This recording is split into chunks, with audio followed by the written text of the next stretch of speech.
بسم اللہ الرحمن الرحیم۔ السلام علیکم۔ مکتب غامدی کی ایک اور نشست میں خوش آمدید۔ سلسلہ گفتگو 23 اعتراضات پر جاری ہے، وہ اعتراضات جو غامدی صاحب کے افکار پہ بالعموم پیش کی جاتے ہیں۔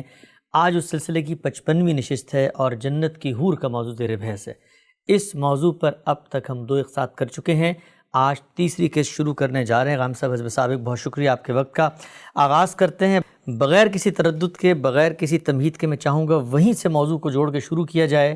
مسئلہ یہاں تک پہنچ چکا تھا کہ ہمارے علم کی روایت میں یہ بات کیا زیر بحث ہے کہ حور کوئی علیحدہ مخلوق ہے یا دنیا ہی کی عورتیں ہوں گی۔ ماضی کی علمی روایت کے جھروکوں سے آپ پردے اٹھا رہے تھے، بتا رہے تھے ابتدائی طور پہ کہ امام رازی نے یہ بیان کیا ہے کہ 2 نقطہ نظر رہے۔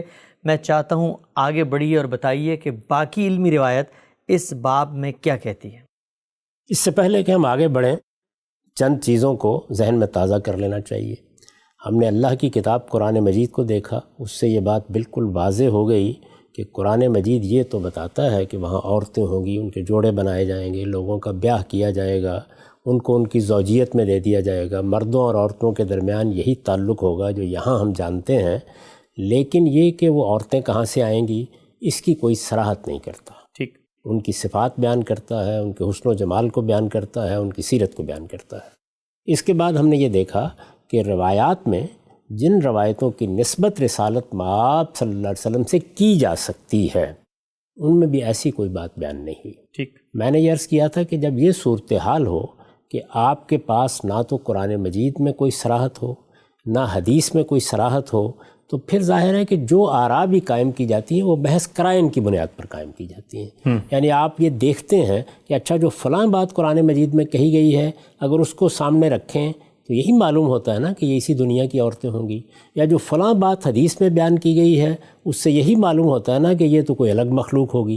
تو اس طریقے سے قرائن کی بنیاد پر استدلال شروع ہو جاتا ہے۔ ٹھیک، ہم یہاں پہنچ گئے تھے کہ ایسا ہی ہوا، یعنی چونکہ انسان اپنی ذات میں بعض سوالات پیدا کر لیتا ہے، اس کو اللہ تعالیٰ نے استدلال کی جو صلاحیت دی ہے وہ جس وقت محکمات کو متعین کر لیتی ہے تو پھر اس کے لوازم، ان کے تقاضے وہ خود بیان کرنا شروع کر دیتے ہیں۔ تو یہ سوال بھی لوگوں کے سامنے آیا اور انہوں نے اس پر غور کرنا شروع کیا کہ یہ قرآن مجید جو یہ بیان کرتا ہے کہ وہ گوریاں ہوں گی، وہ آہو چشم ہوں گی، وہ نازک اندام ہوں گی، وہ ہمسن ہوں گی، اسی طرح اور بہت سی صفات بیان کرتا ہے، یہ جو روایتوں میں نقشہ کھینچا گیا ہے جو ہم نے آپ کے سامنے رکھا، تو یہ کن عورتوں کا ہے؟ تو میں نے یہ عرض کیا تھا کہ ہم یہ دیکھتے ہیں کہ ہمارے ہاں جب لوگوں نے قرآن کو سمجھنے کا آغاز کیا، یہ ظاہر ہے کہ صحابہ کا دور ہے، یعنی رسالت مآب صلی اللہ علیہ وسلم کا زمانہ گزرنے کے بعد ہی یہ سوالات پیدا بھی ہوں گے، ان پر غور و خوض بھی ہوگا۔ تو صحابہ کا دور ہے، پھر اس کے بعد تابعین کا دور ہے، ان میں بھی بہت سے ایسے لوگ پیدا ہوئے جو اللہ کی کتاب پڑھاتے تھے، اپنے شاگردوں کو اس کی تعلیم دیتے تھے، اس کے ضمن میں جو اشکالات پیدا ہوتے تھے ان کو رفع کرنے کی صحیح کرتے تھے۔ تو یہ جتنا کچھ بھی ذخیرہ ہے یہ اس طرح تو تفاسیر کی صورت میں نہیں ہے کہ مثلا ابن عباس رضی اللہ عنہ نے ایک تفسیر لکھی ہے، یا مجاہد نے ایک تفسیر لکھی ہے، یا اکرمہ نے ایک تفسیر لکھی ہے، لیکن ان کی تفسیری آراء روایتوں اور آثار کی صورت میں موجود تھیں، وہ ہمارے ہاں لوگوں نے بیان کر دی۔ تو اب جب ہم اس کو دیکھتے ہیں تو معلوم ہوتا ہے کہ 2 آراء ہیں، اور میں نے بات یہیں ختم کی تھی کہ وہ 2 آراء جو عام طور پر لکھی ہوئی ہمیں مل جاتی ہیں، ان میں سے ایک حسن بصری رحمۃ اللہ علیہ کی رائے تھی، اور وہ رائے یہ تھی کہ یہ کوئی وہاں الگ مخلوق نہیں ہوگی، یہ الگ سے نہیں بنائی جائیں گی، انہیں وہاں ہی پیدا نہیں کیا جائے گا، بلکہ یہ اسی دنیا کی عورتیں ہیں، اللہ تعالیٰ انہی کے تمام نقائص کو دور کر دے گا۔ یہ بڈھی پھونس ہو کے دنیا سے رخصت ہوں گی، ہو سکتا ہے، لیکن اللہ تعالیٰ ان کو جوان بنا دے گا، ان کو دلربا بنا دے گا، ان کو آہو چشم بنا دے گا، اور وہ سب اوصاف ان میں پیدا ہو جائیں گے جو قرآن مجید مختلف جگہوں پر بیان کرتا ہے، یا اسی طرح روایتوں میں بیان ہوتے ہیں۔ ان کا نقطہ نظر یہ تھا۔ اور ابو ہریرہ رضی اللہ عنہ سے جو روایت ملی وہ بھی میں نے آپ کے سامنے رکھ دی تھی۔ اب یہ کہ خود ان روایتوں کی کیا حیثیت ہے یہ زیر بحث نہیں ہے، ان سے میں کوئی استدلال نہیں کر رہا، میں یہ چاہتا ہوں کہ یہ سارا کا سارا علمی مواد سامنے آ جائے، یعنی یہ معلوم ہو کہ اللہ کی کتاب قرآن مجید میں یہاں اور یہاں ذکر ہے، اس طرح ذکر ہے، آیات کے معنی یہ ہیں، پس منظر یہ ہے، سیاق و سباق یہ ہے۔ روایتوں کا یہ معاملہ ہے، ان میں کون سی روایتیں ہیں کہ جو روایتیں صحیح کے معیار پر پوری اترتی ہیں، محدثین کی اصطلاح کے مطابق، یا حسن کے معیار پر پوری اترتی ہیں، وہ 2 ہیں 3 ہیں، ان میں کیا بات بیان. ٹھیک. اور اسی طرح اب ہم علم کی تعریف میں داخل ہو گئے ہیں، تو ظاہر ہے کہ یہیں سے ابتدا کریں گے کہ اس طرح سے یہ 2 آراء سامنے آئیں. اب اگر آپ غور کر کے دیکھیں تو بعد کے ادوار میں کیا ہونا چاہیے، یعنی یہی ہوگا کہ یہی 2 آراء ہیں جن کو لوگ مختلف طریقوں سے پیش کرتے رہیں گے. ٹھیک. تو میں جب اس زمانے کی تاریخ کو پڑھتا ہوں، اس کے بعد مختلف تفسیروں کو دیکھتا ہوں، اہل علم کی چیزوں پر نگاہ ڈالتا ہوں، تو یہ بالکل واضح ہو جاتا ہے کہ آہستہ آہستہ اس بات کا غلبہ ہونا شروع ہو گیا کہ یہ در حقیقت وہاں ہی ایک مخلوق ہے جو پیدا کی جائے گی. اچھا. یعنی اس کا غلبہ ہونا شروع ہو گیا. چنانچہ حور کا لفظ جس طریقے سے میں نے عرض کیا تھا کہ ہمارے ہاں شاہ عبد القادر کے بعد ایک الگ مخلوق کے لیے استعمال ہونے لگ گیا، عربی زبان میں بھی ایسے ہی ہوا. اچھا. فارسی زبان میں بھی ایسے ہی ہوا. یعنی اب گویا حور کا لفظ جب آپ بولتے ہیں تو اس سے مراد یہ ہوتی ہے کہ وہ عورتیں جو جنت میں ہوں گی، اور پہلا تاثر یہی ہوتا ہے، عربی زبان کی کتابیں پڑھتے ہوئے یہی ہوتا ہے کہ یہ گویا وہاں پیدا کی جائیں گی. ٹھیک. تو عمومی غلبہ اس رائے کا ہونا شروع ہو گیا. یعنی ابتدا وہیں سے ہوئی ہے، لیکن زیادہ تر لوگ اس کے قائل ہوتے چلے گئے. صحیح. اس کے ساتھ دوسرا سوال بھی موجود تھا، اور وہ دوسرا سوال یہ تھا کہ یہاں کی جو خواتین ہیں، ظاہر ہے کہ وہ بوڑھی ہیں، وہ بچی ہیں، جو کچھ بھی ہیں، ان کو بھی تو اٹھایا جانا ہے، ان میں سے بھی جنت کے لیے انتخاب ہونا ہے، تو ان کی کیا حیثیت ہوگی. تو اس طریقے سے یہ بھی اور وہ بھی، یہ دونوں چیزیں متوازی ہمارے علم میں موجود رہیں. ٹھیک. جب متوازی ہمارے علم میں موجود رہیں تو پھر کیا ہوتا ہے، آپ قرآن مجید کی تفسیر کرتے ہیں. سب سے بڑھ کر تو تفاسیر ہی ہے نا جو زیر بحث آئیں گی. میں نے پہلے بھی یہ عرض کیا تھا اور پچھلی نشست میں بھی یہ بتایا تھا کہ قرآن مجید کا موضوع ہے، تو شارحین حدیث کے بارے میں کیا کہہ رہے ہیں، ہمارے ارباب تفسیر مختلف آیات کے تحت کیا لکھ رہے ہیں، اسی سے معلوم ہوگا کہ علم اس کو کس زاویہ نظر سے دیکھ رہا ہے. یہی چیز سامنے آئے گی. ٹھیک. جب یہ چیز سامنے آتی ہے اور ہم آگے بڑھتے ہیں تو یہ معلوم ہوتا ہے کہ پھر نبی صلی اللہ علیہ وسلم کی نسبت سے بھی بعض روایتیں تشریح میں پیش کی جانے لگتی ہیں. اچھا. اسی طرح صحابہ کے آثار میں بھی اگر کوئی چیز ملتی ہے تو اس کو بھی لوگ بیان کر دیتے ہیں، اور مختلف مقامات پر یہ دونوں رجحانات نمایاں ہوتے رہتے ہیں. ٹھیک. آپ قرآن مجید کے بعض مقامات، 4 مقامات ہیں نا جن پر ذکر ہوا ہے، آپ بعض مقامات کو دیکھیں گے تو یہ معلوم ہوگا کہ یہی خیال ہو رہا ہے کہ یہ لوگ بھی یہی سمجھتے ہیں کہ ان عورتوں کو وہاں پہلی مرتبہ پیدا کیا جائے گا. لیکن پھر جب ہم مختلف جگہوں کا مطالعہ کرتے ہوئے اور یہ دیکھتے ہوئے کہ کیا کیا مباحث ہیں آگے بڑھتے ہیں، تو بعض وہ پہلو سامنے آنے لگ جاتے ہیں جن کی طرف اب میں آپ کو متوجہ کر رہا ہوں. ٹھیک. یہ کہاں ہمارے سامنے آتے ہیں؟ یہ سب سے پہلے ہمارے سامنے سورہ واقعہ میں آتے ہیں. ٹھیک. اس کی وجہ کیا ہے؟ اس کی وجہ یہ ہے کہ مختلف مقامات پر جب آپ ذکر پڑھتے ہیں تو کہیں تو یہ ہوگا کہ وہ شرمیلی نگاہوں والی ہوں گی، کہیں یہ ہوگا کہ وہ دلربا ہوں گی، کہیں یہ ہوگا وہ ہمسن ہوں گی، اور کہیں یہ ہوگا کہ وہ آہو چشم ہوں گی، یا اسی طریقے سے الحور کا لفظ آئے گا، یعنی وہ گوریاں ہوں گی. تو بہت سی جگہوں پر تو یہی انداز ہے قرآن مجید کا بھی. لیکن اس سورہ واقعہ میں آ کے اللہ تعالیٰ یہ بیان کر رہے ہیں کہ انا انشانا ہن انشاء فجعلنا ہن ابکارا. ٹھیک. یعنی یہ آیت آ جاتی ہے، یہ آیت ہم پڑھ چکے، اس کا ترجمہ بھی کر چکے، اس مقام پر بھی میں یہ بتا چکا ہوں کہ قرآن مجید کیا بیان کر رہا ہے. اب ذرا اس آیت پر غور کیجیے. آپ اس آیت میں یہ بیان کیا گیا ہے کہ ہم نے انہیں خاص اٹھایا ہوگا اور ان کو کنواری بنا دیا ہوگا. ٹھیک. یعنی یہ قرآن مجید کے الفاظ ہیں، اس کا سادہ ترجمہ ہے.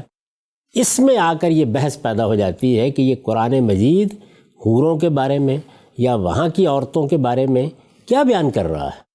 یعنی یہاں گویا ان کی خلقت کیسے ہوگی، ایک لحاظ سے اس کی طرف اشارہ کر دیا گیا. ٹھیک ٹھیک ٹھیک. اب جب یہاں یہ اشارہ کر دیا گیا ہے تو یہی وہ مقام ہے کہ جہاں آپ کو پھر مختلف مباحث مل جاتے ہیں. تو اس میں دیکھیے کہ جب قرآن مجید نے یہ کہا سورہ واقعہ میں کہ انا انشانا ہن انشان فجعلنا ہن ابکارا عرباً اترابا، یہ قرآن مجید کے الفاظ ہیں.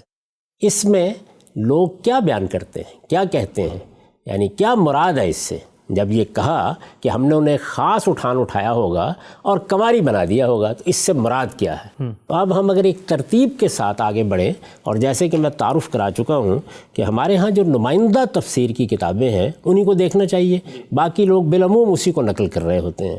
تو سب سے پہلے ہم تفسیر طبری کو دیکھیں۔ یہ معلوم ہے کہ طبری کا عام انداز یہ ہے کہ وہ روایات نقل کرتے ہیں، یعنی ان کے زمانے میں قرآن مجید میں جو کچھ لوگوں نے کہا تھا، جو کچھ ان کے علم میں آیا، جو باتیں بیان کی گئیں، ان سے پہلے اگر کسی نے کوئی رسالہ لکھا ہے، کسی نے کوئی درس دیا ہے، کسی کے شاگردوں نے اس کی آراء نقل کی ہیں، تو یہ سارا ذخیرہ انہوں نے جمع کر دیا ہے، گویا اقوال ہیں جو جمع کر دیے گئے۔ تو وہ جب اس آیت پر پہنچے ہیں، یعنی یہ جو آیت میں نے آپ کے سامنے رکھی، یہ سورہ واقعہ کی آیت ہے، اور آیت کے بارے میں بھی جان لیجئے کہ یہ آیت 35 سے یہ مضمون شروع ہو رہا ہے۔ الفاظ ہیں انا انشانہن انشان فجعلناہن ابکارا عربا اترابا لاصحاب الیمین، یعنی ہم نے ان کو ایک خاص اٹھایا ہوگا اور ان کو کنواری بنا دیا ہوگا۔ اب یہ جو کنواری بنا دیا ہوگا، ظاہر ہے کہ اس سے کچھ سوال پیدا ہوتا ہے کہ یہ کیا بات ہے جو بیان کی جا رہی ہے۔ تو یہ اس پر روایتیں نقل کرتے ہیں، اپنے طریقے کے مطابق نقل کرتے ہیں۔ میں اس سے پہلے عرض کر چکا ہوں کہ ایک تو محدثین کا طریقہ ہے، وہ جب کسی روایت کو نقل کریں گے تو یہ دیکھیں گے اس کی سند کیا ہے، وہ یہ دیکھیں گے کہ اس میں راوی کون لوگ ہیں، یہ دیکھیں گے اس میں سند میں اتصال ہے یا نہیں ہے، اس طرح کی سب چیزیں دیکھیں گے، اس بنیاد پر ہی روایت کو قبول کریں گے یا اس کی رسول اللہ کی طرف نسبت کو جائز رکھیں گے۔ لیکن مفسرین کا یہ طریقہ نہیں ہے، واعظین کا بھی یہ طریقہ نہیں ہے۔ یعنی واعظین کے پیش نظر کیا ہوتا ہے کہ ان کو ترغیب ترہیب کے لیے روایت بیان کرنی ہے، وہ روایت ان کو جیسی بھی مل گئی اس میں رتب و یابس چیزیں بھی بیان ہوتی ہیں۔ اگر آپ آج کے زمانے میں دیکھیں تو ہمارے ہاں جو تبلیغی قسم کے لوگ ہوتے ہیں، وہ جب قصے یا روایتیں بیان کرتے ہیں تو وہ اس کی کوئی پرواہ نہیں کرتے کہ روایت موضوع ہے، روایت ضعیف ہے۔ عام طور پر اہل تفسیر کا طریقہ بھی یہی ہے، یعنی وہ تفسیری روایات کہتے ہیں ان کو۔ یہ تفسیری روایات ہیں جن پر امام احمد بن حنبل نے تبصرہ کیا تھا کہ یہ کچھ نہیں ہوتی۔ تفسیر، ملاحم، مغازی، ان میں بالعموم قصے کہانیاں لوگ بیان کر دیتے ہیں، لیکن اہل تفسیر کا طریقہ یہی ہے۔ تو اب یہاں کیا ہوا ہے؟ یہاں یہ کہ اس آیت کی تفسیر کرتے ہوئے امام طبری کیا کر رہے ہیں؟ روایتیں لا رہے ہیں۔ اچھا، یہ روایتیں نبی صلی اللہ علیہ وسلم سے ہیں، مرفوع روایتیں، اس کو مرفوع روایتیں، لیکن ظاہر ہے کہ یہ محدثین کے طریقے پر اس معیار پر پوری نہیں اترتی کہ ان کو صحیح قرار دیا جا سکے یا ان کو حسنی کے درجے میں رکھا جائے۔ ان میں پوری سند نہیں بیان ہوتی، سند بیان ہوتی ہے لیکن ظاہر ہے کچھ سند پر اعتراضات ہوتے ہیں، یعنی کہیں کوئی راوی مجہول ہوگا، کہیں سند میں انقطاع ہوگا، کہیں کوئی متہم بالکذب ہوگا، اس طرح کی تمام چیزیں جو محدثین دیکھتے ہیں وہ ہوتی ہیں، لیکن یہ لوگ اس کی پرواہ نہیں کرتے۔ تو یہ میں نے اس لیے تنبیہ ضروری سمجھی کہ اب روایتیں زیر بحث آئیں گی، اور یہ دیکھیں گے آپ کہ ان میں بعض روایتیں وہ ہیں کہ میرا جو موقف عام طور پر لوگ بیان کرتے ہیں اس کی بالکل تائید میں ہے، لیکن میں نے ان کو بھی پیش نہیں کیا۔ اس کی وجہ یہ ہے کہ روایات کو پیش کرنے کے لیے جس ذمہ داری کی طرف میں نے احساس دلایا ہے وہ بہرحال ملحوظ ہونی چاہیے، تو وہاں انتخاب نہیں کیا میں نے، لیکن یہاں وہ آئیں گی تو اس پر کوئی تعجب نہیں ہونا چاہیے۔ ہمارے مفسرین کا یہ طریقہ ہے، اور وہ اسے قبول کر رہے ہیں، وہ اسے قبول کرتے ہیں، وہ اس کی بنیاد پر استدلال کرتے ہیں، اس کی بنیاد پر تفسیر کرتے ہیں، وہ اس کی پرواہ نہیں کرتے، یعنی اس اصول کا لحاظ نہیں رکھتے کہ رسول اللہ صلی اللہ علیہ وسلم کی نسبت سے کس درجے کی روایت بیان ہونی چاہیے۔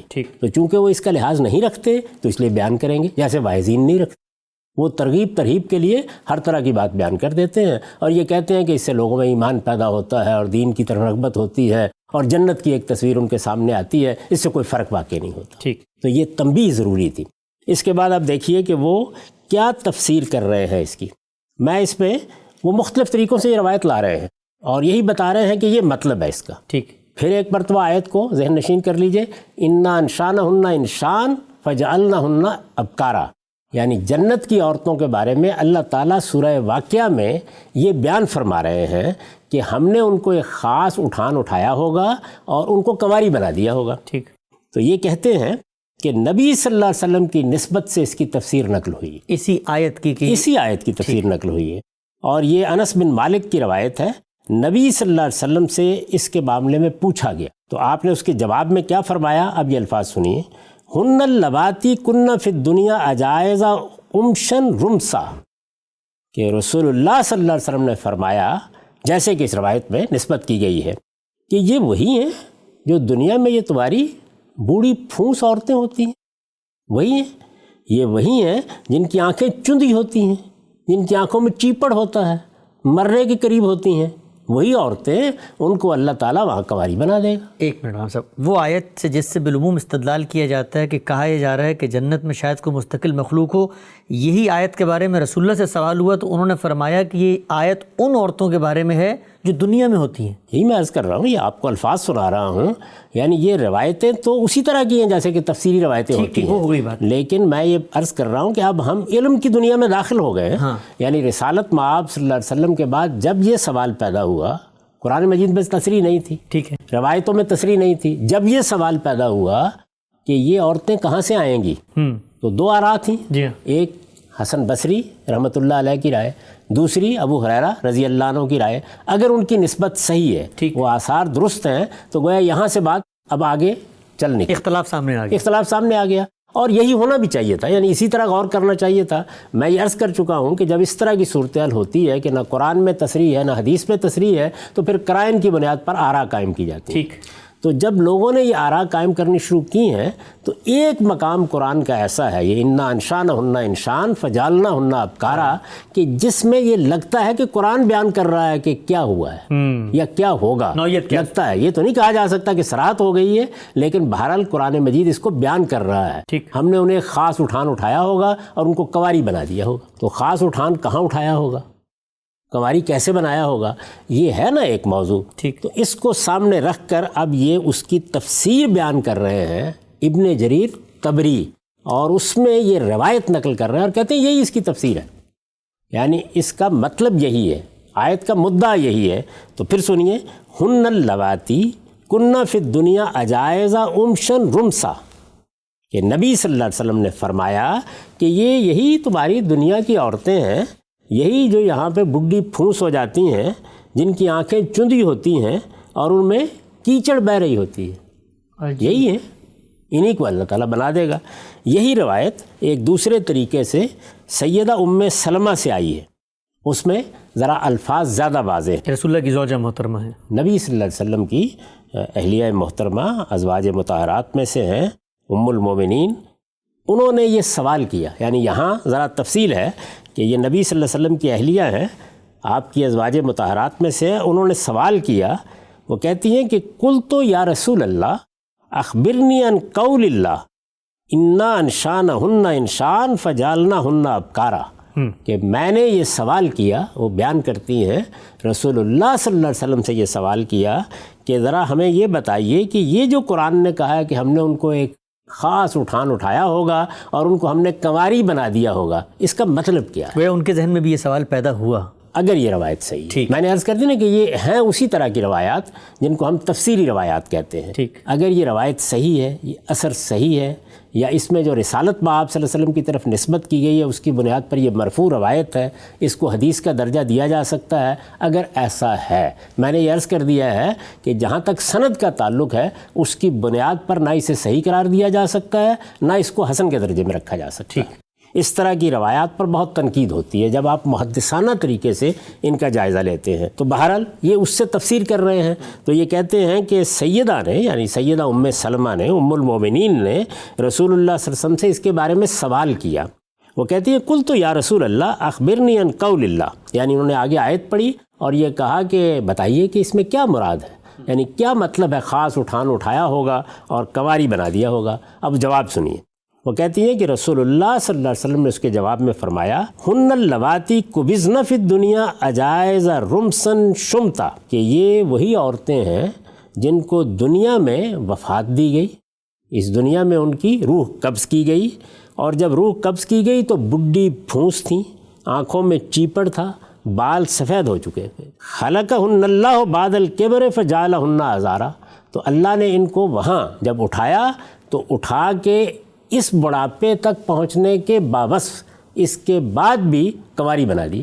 اچھا، یعنی یہ جو بیان کیا نا فجعلناہن ابکارا، تو اس کی یہ شرح کی اس روایت کی روح سے رسالت مآب صلی اللہ علیہ وسلم نے۔ ابن جریر طبری اس روایت کے بارے میں یہی رائے رکھتے ہیں، انہوں نے اسی کو بیان کر دیا ہے، اور یہ روایت نقل کر کے گویا یہ بتایا ہے کہ رسول اللہ صلی اللہ علیہ وسلم نے اس کی یہ شرح فرما دی۔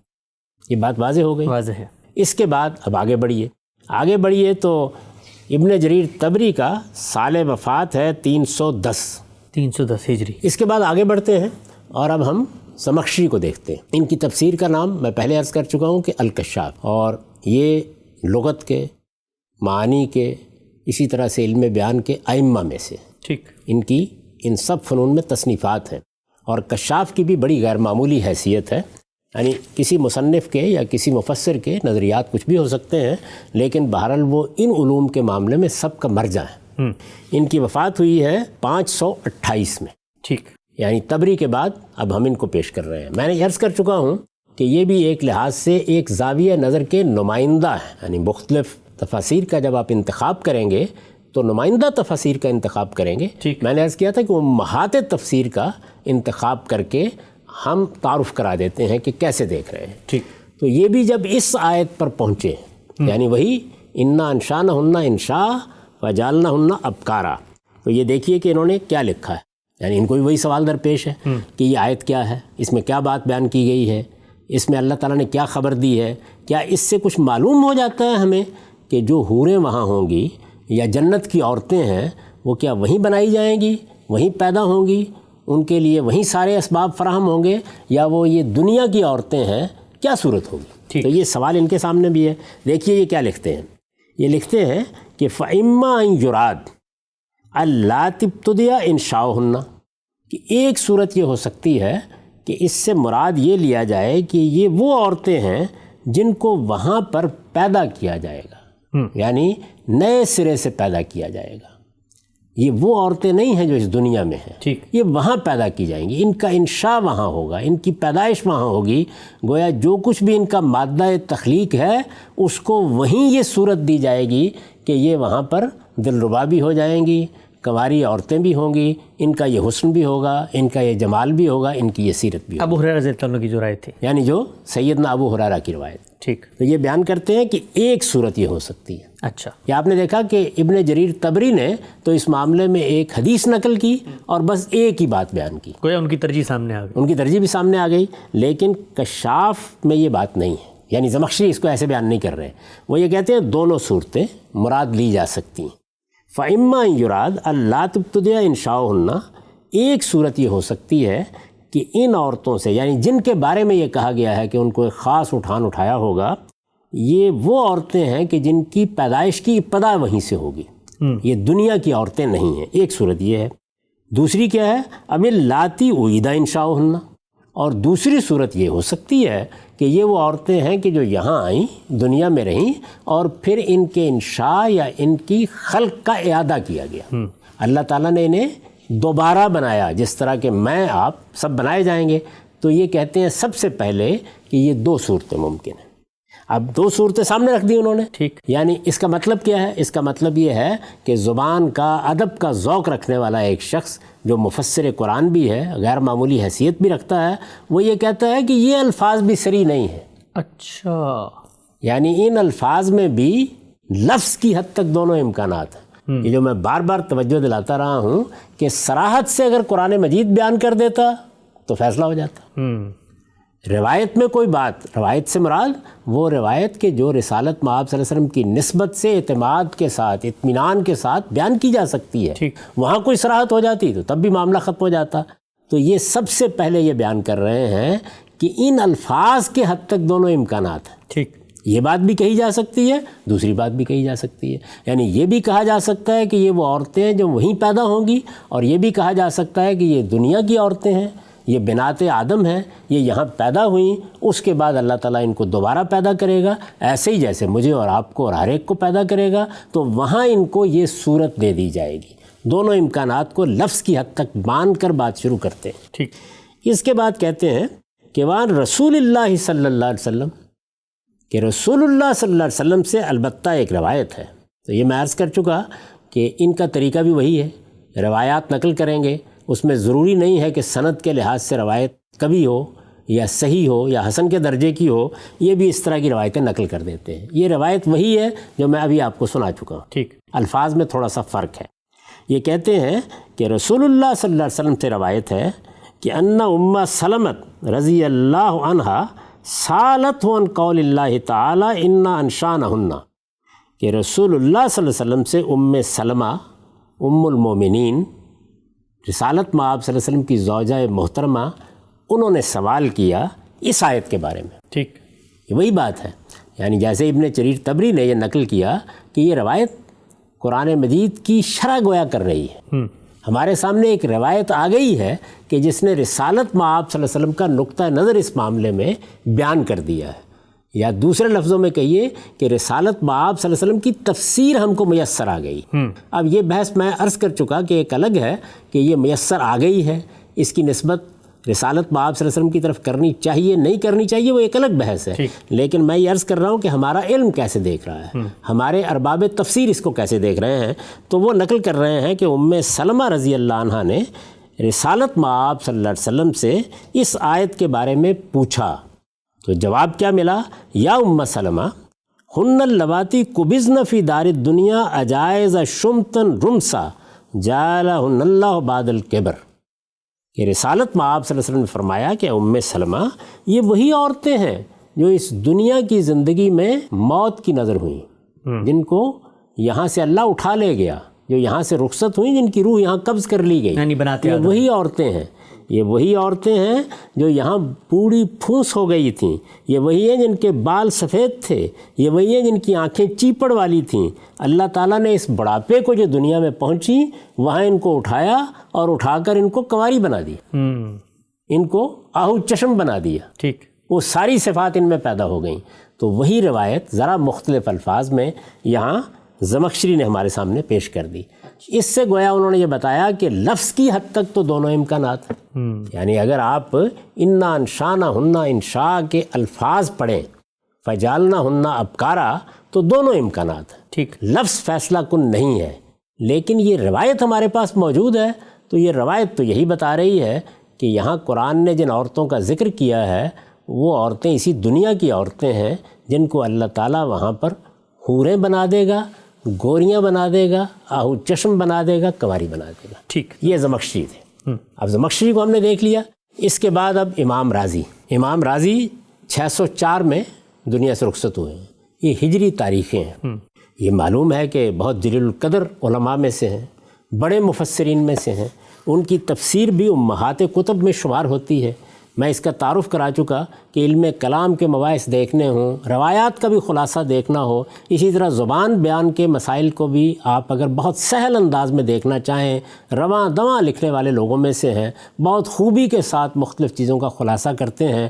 اگر دوسروں کا موقف بھی بیان کریں تو آپ ان کی کتابوں سے اتنے اچھے طریقے سے نہیں سمجھ سکتے جس طرح کہ امام راضی کے قلم سے اس کو سمجھ لیتے ہیں. بہت جلیل القدر لوگوں میں سے ہیں.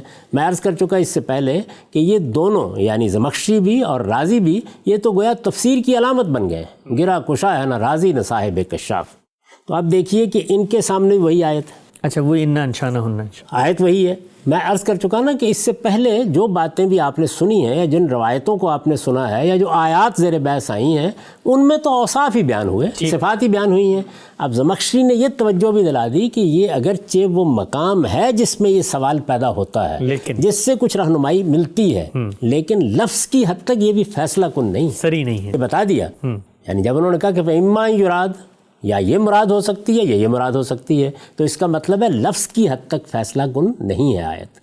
اب روایت ہی آئے گی نا. یعنی کوئی حدیث بیان کریں گے، کوئی قول بیان کریں گے، کچھ قرائن کی بنیاد پر بات کریں گے، یہی کچھ ہوگا. تو امام راضی دیکھیے کیا کر رہے ہیں. امام راضی نے اس آیت کے بارے میں لکھا ہے کہ دو امکانات. وہی جو زمخشری نے بات بیان کی. کہتے ہیں یحتمل ان یکون المراد الحور. ایک احتمال یہ ہے، ایک امکان یہ ہے کہ اس سے مراد، اس سے کس سے مراد؟ انا انشانہن انشاء سے مراد. یہ جو کہا ہے کہ ہم نے انہیں خاص اٹھایا ہوگا تو اس سے مراد حوریں ہیں. اور یہ دیکھیے یہ بالکل اسی طرح اس لفظ کو استعمال کر رہے ہیں جیسے ہم اردو میں کرتے ہیں. اچھا، یعنی ہم جب حور کا لفظ بولتے ہیں تو اس کا مطلب کیا ہوتا ہے؟ جیسے کہ میں پہلے عرض کر چکا، یعنی وہ عورتیں جنت میں ہوں گی. تو وہاں تاثر یہی ہوتا ہے کہ یہ عورتیں وہیں پیدا کی جائیں گی. تو بالکل اسی طرح انہوں نے اس لفظ کو استعمال کیا ہے.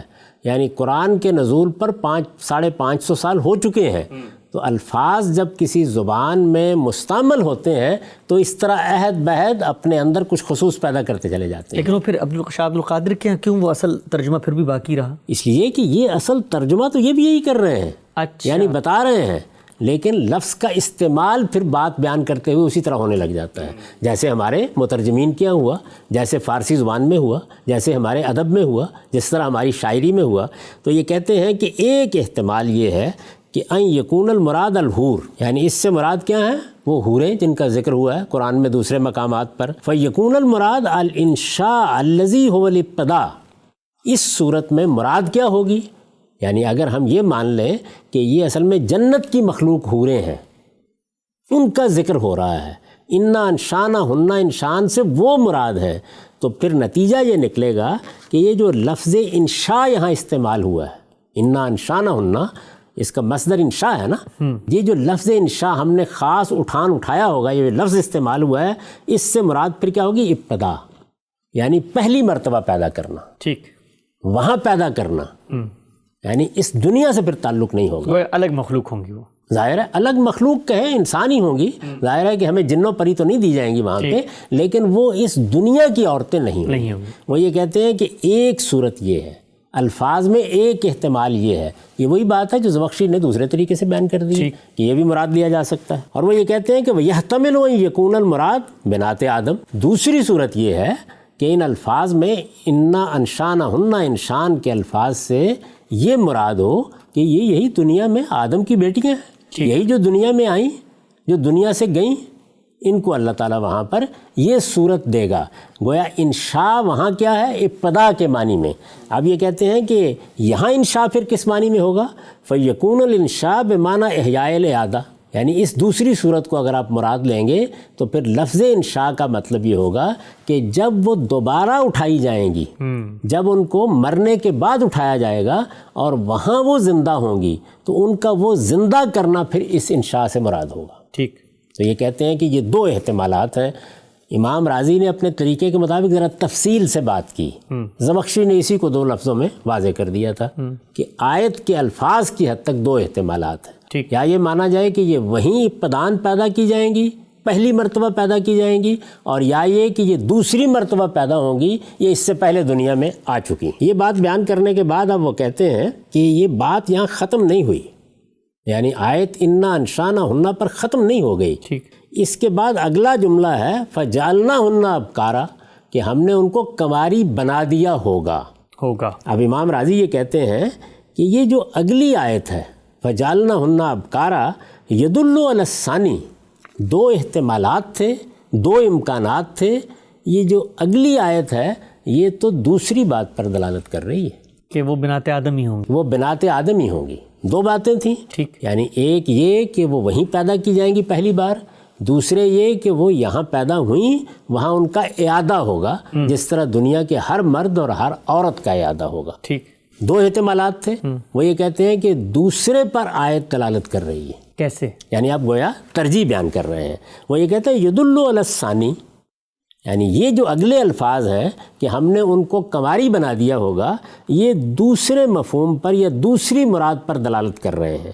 لأن الانشاء، اس لیے کہ جو انشاء کا لفظ استعمال ہوا ہے کہ ہم نے انہیں اٹھایا ہوگا. لو کانا بمعنی الابتداء، اگر یہ پہلی بار پیدا کرنے کے معنی میں ہوتا، اگر ہوتا لعلم من کونہن ابکارا من غیر حاجت الی بیان، تو یہ بات بغیر کسی بیان کے واضح ہو جاتی کہ کنواری ہوتی. کیونکہ اگر وہ نئی پیدا کی گئی تو انہیں کنواری ہی ہونا چاہیے. یعنی اگر نئی پیدا ہوئی ہیں، پہلی مرتبہ پیدا ہوئی ہیں، یہ ابتدا ہے جس کو یہاں انشاء سے تعبیر کیا گیا ہے، تو پھر یہ کہنے کی ضرورت کیا تھی کہ ہم نے ان کو کنواری بنا دیا؟ انہیں تو ہونا چاہیے، انہیں تو کنواری ہی ہونا چاہیے. اچھا. تو یہ امام راضی استدلال کر رہے ہیں کہ اگر یہ بات ہوتی لو کانا بمعنی الابتداء، اگر انشاء یہ جو یہ کہا ہے نا خاص اٹھایا ہوگا، یہ جو پیدائش کا ایک طریقہ بیان کیا جا رہا ہے، اگر یہ ابتدا کا طریقہ ہوتا، پہلی مرتبہ پیدا کرنا اس سے بیان کرنا مقصود ہوتا، تو پھر یہ بات کہ وہ کنواری ہیں یہ تو آپ سے آپ واضح تھی. یعنی اس میں پھر تردد کیا تھا؟ اس کی تصریح کی ضرورت کیا تھی؟ لعلم من کونہن ابکارا من غیر حاجت الی بیان، یعنی اس میں کوئی ضرورت ہی نہیں تھی، اس کے بغیر ہی یہ بات بالکل واضح تھی، ہر شخص جان لیتا۔ وَلَمَّا كَانَ الْمُرَادُ إِحْيَاءُ بِنَاتِ آدم، جب مراد یہ ہے کہ اس سے در حقیقت یہاں جو بنات آدم ہیں، آدم کی بیٹیاں ہیں جو یہاں آئی ہیں، یہ جو انسان کی حیثیت سے یہاں رہی ہیں، ان کا احیاء مراد ہے، ان کو دوبارہ زندہ کرنا مراد ہے، ان کو اٹھا کے اس طرح سے آہو چشم، اس طرح سے کنواری بنا دینا مراد ہے۔ کہتے ہیں جب یہ بات ہے تو اسی لیے تو کہا اللہ تعالیٰ نے کالا ابکارن، کہ وہ وہاں پر یعنی یہ جو آگے بات بیان کی ہے کہ ہم نے انہیں کنواری بنا دیا ہوگا، یہ اسی لیے تو بیان کی ہے۔ اچھا، جب مراد یہ ہے تو اسی لیے تو یہ کہنا پڑا کہ ہم نے ان کے کنواری بنا دیا ہوگا۔ یہ کنواری بنا دیا ہوگا کا پھر وہ مزید آگے وضاحت کر کے مطلب بیان کرتے ہیں، کہتے ہیں اے نجعلہن ابکارا ومتنا سیبات، یعنی گویا اللہ تعالیٰ یہ بتا رہے ہیں کہ ہم نے انہیں کنواری بنا دیا ہوگا اگرچہ جب وہ مریں تو شوہر دیدہ تھی۔ بڑی اہم بات، یعنی اگرچہ جب وہ مریں تو اس وقت شوہر دیدہ تھیں، شوہروں کے پاس جا چکی تھی، لیکن جس وقت ہم نے ان کا اعادہ کیا، ان کو اٹھایا، جب وہ مرنے کے بعد دوبارہ زندہ کی گئیں اور پھر ان کا انشاء ہوا تو اس وقت ہم نے ان کو کنواری بنا دیا۔ تو یہ امام راضی بھی اپنی گویا ترجیح بیان کر رہے ہیں، یعنی یہ بتا رہے ہیں امام راضی کا استدلال روایت سے نہیں ہے، وہ یہ کہتے ہیں فَجَعَلْنَاهُنَّ ابکارن کے الفاظ اس بات پر دلالت کرتے ہیں۔ تو یہاں گویا لفظی استدلال ہو گیا، یہ بتا دیا انہوں نے کہ الفاظ ہی کی بنیاد پر یہ بات اطمینان کے ساتھ کہی جا سکتی ہے کہ اللہ تعالیٰ نے یہ واضح کر دیا ہے یہاں پر کہ یہ اصل میں اسی دنیا کی عورتیں ہیں۔ یہ امام راضی کا موقف ہے۔ اس کے بعد اب ابن کثیر پر آئیے۔ میں یہ عرض کر چکا کہ ابن کثیر اصلاً تو ابن جریر طبری ہی کا خلاصہ ہے، یعنی ابن جریر طبری کے ہاں روایات کا ایک بڑا ذخیرہ ہے، انہوں نے ہر طرح کی روایات نقل کی ہیں، اس میں آثار بھی ہیں، دوسری چیزیں بھی ہیں۔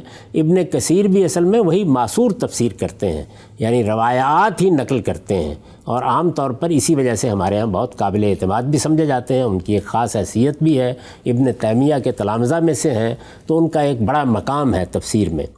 وہ جب یہ روایتیں نقل کرتے ہیں تو بڑی حد تک ان کی تنقیح بھی کر دیتے ہیں، یعنی چونکہ ایک جلیل القدر محدث بھی ہیں تو اس وجہ سے تنقیح کر کے بعض روایات پر تبصرہ کر دیتے ہیں، یہ بتا دیتے ہیں کہ ان کی نوعیت کیا ہے۔ یہ اس طرح کی تنقیح نہیں ہوتی کہ وہ صرف حسن یا صحیح روایت ہی لیتے ہیں، لیکن بہرحال ایک حد تک وہ سندوں کی تنقیح بھی کرتے ہیں۔ دیکھیے وہ کیا لکھتے ہیں، وہی آیت ہے، وہی سورہ واقعہ، وہی انا انشانہن انشان، اس پر لکھ رہے ہیں۔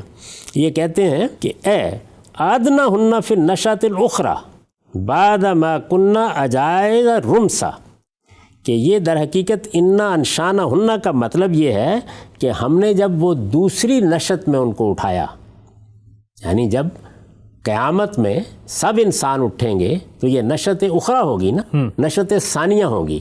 ایک مرتبہ یہاں ہمارا انشاء ہوا، اس دنیا میں ہم آئے، دوسری مرتبہ وہاں ہوگا، تو فرماتے ہیں کہ وہاں یہ اعادہ ہوگا، یعنی گویا انشاء کا اعادہ ہوگا۔ تو یہاں اس سے وہ اعادہ مراد ہے، بعد ما کننا عجائز رمسا، اس کے بعد کہ وہ دنیا میں بوڑھی ہوئیں، پھونس ہوئیں، اور وہی بات، وہی الفاظ رمسا، آنکھوں سے چیپڑ بہتا تھا، رخصت ہوئیں، لیکن اللہ تعالیٰ نے وہاں ان کو اٹھا دیا۔ تو یہاں یہ گویا یہ بیان کر رہے ہیں کہ یہاں تو انا انشانہن سے وہی مراد ہے۔ اچھا، سرنا ابکارن عربا، یعنی وہ یہاں پر بوڑھی ہوئی تھیں، یہاں ان کی آنکھوں میں چیپڑ آئی، یہاں ان کے بال سفید ہو گئے، جس طرح کی دوسری روایتوں میں بیان ہوا ہے، اس کے بعد وہ وہاں اٹھیں تو وہاں کنواری تھیں۔ اے بعد سیوبت ادنا ابکارن عربا، یعنی مطلب یہ ہے کہ وہ ایک مرتبہ بیاہی گئیں، شوہر دیدہ ہوئیں، دنیا میں شوہروں کے پاس رہیں، لیکن پھر اللہ تعالیٰ نے جب ان کو وہاں اٹھایا تو وہ کنواری ہو گئیں، دلربا ہو گئیں۔ تو اس آیت کا مطلب یہ ہے، اس سے آپ اندازہ کر سکتے ہیں کہ وہ بھی اسی بات کو ترجیح دے رہے ہیں کہ انا انشانہن انشاء سے کیا مراد ہے۔ ٹھیک، اس سے اندازہ کر لیجئے کہ ہمارے علم نے اس سارے معاملے کو کس طریقے سے دیکھا ہے۔ اس سب کچھ کو سننے کے بعد بھی کوئی شخص یہ کہہ سکتا ہے کہ دو اقسام ہو سکتی ہیں، یعنی کچھ وہ ہوں گی جن کو اللہ تعالیٰ وہیں پیدا کر لے گا، کچھ وہ ہوں گی جو اس دنیا سے جائیں گی. یہ سب باتیں کہنے کی گنجائش موجود ہے، لیکن یہ بات کہ یہ کوئی نئی اور منفرد بات ہے، ساری مسلمان امت کا اجماع ہے اس بات کے اوپر، دوسری رائے کی کوئی گنجائش ہی نہیں ہے. یہ تو مانا جا چکا ہے، یہ بات قرآن میں بیان ہوئی ہے، یہ بات روایتوں میں بیان ہوئی ہے. اس طرح کی کوئی چیز نہیں ہے. مسلمانوں کا علم اس سارے معاملے کو کس طرح دیکھتا ہے وہ میں نے آپ کے سامنے رکھ دیا. ہم سب بدقسمتی سے ہمارا وقت یہاں پہ ختم ہوتا ہے. بہت ہی تفصیل سے آج آپ نے، میں ایک دفعہ پھر بطور طالب علم شکریہ ادا کروں گا. ماضی کی جو علمی روایت ہے، ہمارے جلیل القدر علماء کی تراث ہے، وہ کتابیں، وہ کلاسیکل ریفرنس سورس بک امہات تفاسیر، ان میں جا کر آپ نے اس مسئلے پر جو جو آراء موجود تھیں پوری وضاحت سے لوگوں کے سامنے رکھ دیں. یہ نقطہ تو آپ یقین جانیے کہ دو اور دو چار کی طرح واضح ہے کہ اس معاملے میں آپ نے اختلاف کا آغاز نہیں کیا. خود ہماری علمی روایتیں بتا رہی ہے کہ دو آراء موجود تھیں، یہ بات محکم ہو چکی، قطعی طور پہ ثابت ہے. لیکن اب سب سے اہم سوال کہ اس سب کے بعد آپ کا اپنا استدلال کیا ہے، آپ کی ترجیح کیا ہے، آپ اس مسئلے کو کیسے دیکھتے ہیں. اور بعض ایسی روایات میرے سامنے موجود ہیں جو میں آپ کے سامنے رکھنا چاہتا ہوں جو آپ کے موقف کی نفی میں ہیں. ان کے بارے میں آپ کیا کہتے ہیں؟ ایک ایک چیز کو ہم زیر بحث لائیں گے. وقت بدقسمتی سے یہاں پورا ہوتا ہے. انشاءاللہ دوبارہ حاضر خدمت ہوں گے. اب تک آپ کے وقت کا بہت شکریہ. بہت شکریہ.